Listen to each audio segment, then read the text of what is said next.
Hello, Assalamu alaikum. This is Hassan.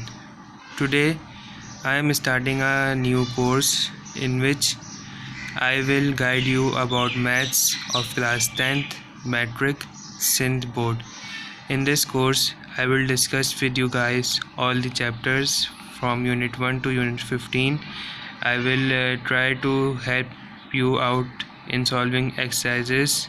I will upload videos in which I will solve all the exercises like exercise 1.2, exercise 1.1. This course is very helpful for you. This will help you in doing your metric in solving. This will be helpful for you in solving your metric paper of the year 2022 of maths.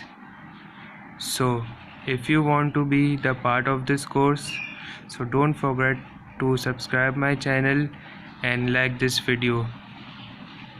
और आप जितने अपने रिश्तेदारों के साथ चाहते हैं आप इस वीडियो को शेयर कर कीजिए ताकि ये वीडियो बहुत सारे लोगों के साथ हेल्पफुल हो। ये वीडियो ख़ास तौर पर उन लोगों के लिए है जो कोचिंग्स वगैरह ट्यूशन्स वगैरह की फ़ीस अफोर्ड नहीं कर सकते, तो ये वीडियो उनके लिए काफ़ी हेल्पफुल होगी।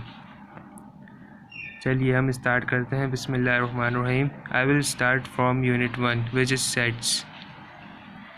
The first heading is notation. Actually sets 3 types के होते हैं। फर्स्ट फॉर्म है टेबुलर फॉर्म। टेबुलर फॉर्म क्या होती है?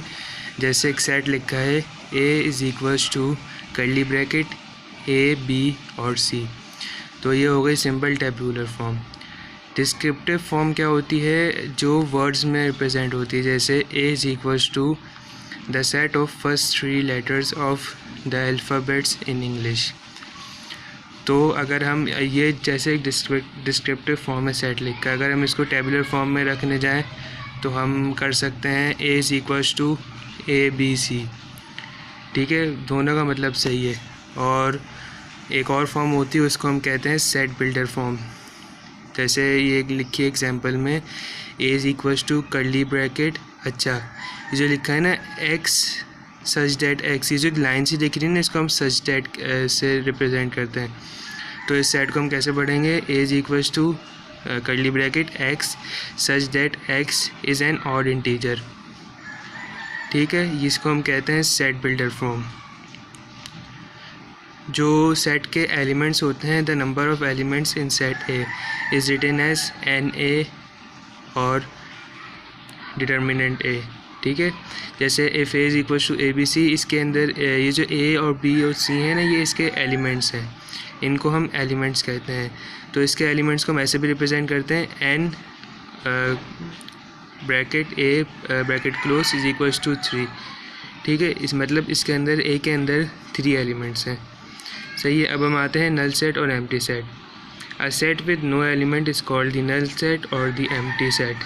दिस इज़ डिनोटेड बाय, आपको दिख रहा होगा ये एक तो सिंपल ब्रैकेट बना रहे हैं हम कर्ली ब्रैकेट, उसके अंदर कुछ नहीं लिख के यहाँ पे एक सर्कल से बना दें, उसको क्रॉस कर दें, ये हो जाएगा एक एम्प्टी सेट। अच्छा, एक बात बताऊँ मैं आपको, ये जो एम्प्टी सेट होता है ना, ये हर सेट का मेंबर होता है। जैसे एक सेट है ए इज़ इक्वल्स टू 1 2 3, तो 1 2 3 से पहले एम्प्टी सेट भी आएगा।